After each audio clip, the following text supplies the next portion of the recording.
Bienvenue aujourd'hui dans un nouvel épisode de Tic and Talk. Je vais vous parler aujourd'hui spécifiquement du déplacement. Une partie d'entre nous a tendance à bouger d'une manière qu'on va appeler non constructive, non compréhensible. Au bout d'un moment, je regarde mes pas, je ne suis pas présent. Je peux aussi faire ce genre d'exercice comme ça. Et au fond, c'est une litanie de déplacements qui sont incorrects. Et en général, ça va donner quelque chose où la voix se perd. Et puis, je ne suis pas présent en auditoire parce que je suis dans mes pensées. C'est ça que ça signifie quand je suis en déplacement intempestif et régulier, au point que des fois, certaines personnes, ça devient carrément quelque chose comme ça. Alors il est possible de s'arrêter.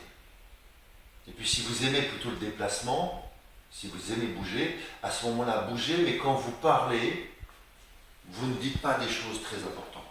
Les choses importantes, vous allez les dire en étant stable.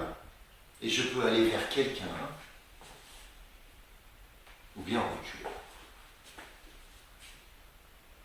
Et il est juste nécessaire de mettre des pauses, en général des silences physiques, vocale et physique pour que ça fonctionne. Je vous en donne un dernier. Si vous êtes près de votre public et que vous parlez en reculant, la sensation, c'est que ce que vous dites est moins vrai.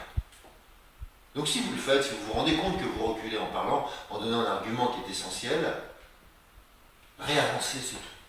Reprenez le même argument, par exemple, je voulais vous dire que je suis très heureux d'être avec vous ce jour, et puis vous sentez qu'il y a quelque chose qui hésite en vous, vous reprenez. Alors je voudrais vraiment insister que je suis très heureux d'être avec vous ce jour. Vous le refaites demain. Merci, à très bientôt dans Tic.